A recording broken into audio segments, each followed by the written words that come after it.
جائیں گے.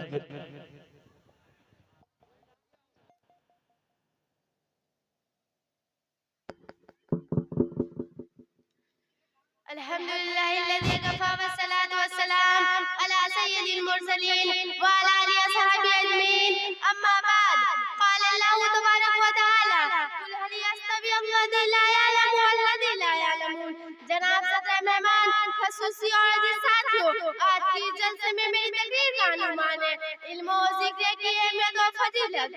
سامنے اکرام اسلام میں علم کی بہت اہمیت ہے. قرآن کریم کی وحی میں سے متعلق ہے. اللہ تعالیٰ کا ارشاد ہے: اقرأ باسم ربک الذی خلق. پر اس رب کے نام سے جس نے پیدا کیا. قرآن کریم کی وحی میں سے تعلق ہے. اللہ تعالیٰ کا ارشاد ہے: پیارے نبی کا دیجئے جاننے والے اور نہ جاننے والے بڑا بڑھ سکتے ہرگز نہیں ہو سکتے.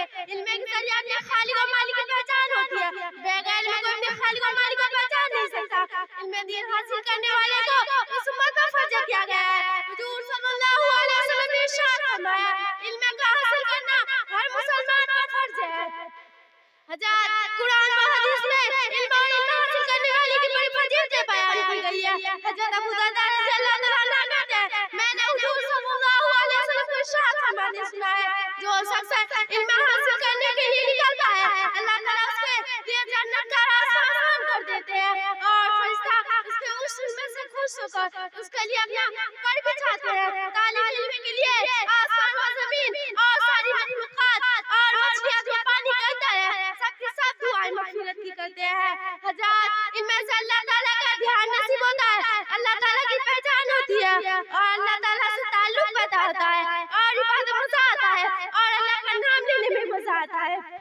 اللہ تعالیٰ اپنے بندوں کے بڑے قدردار ہے.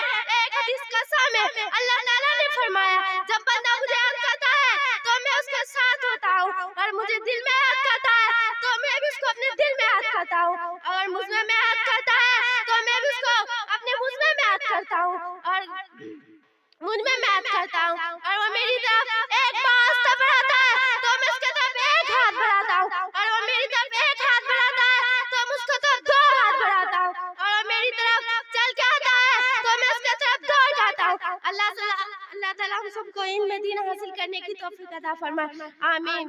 وما علینا الا البلاغ.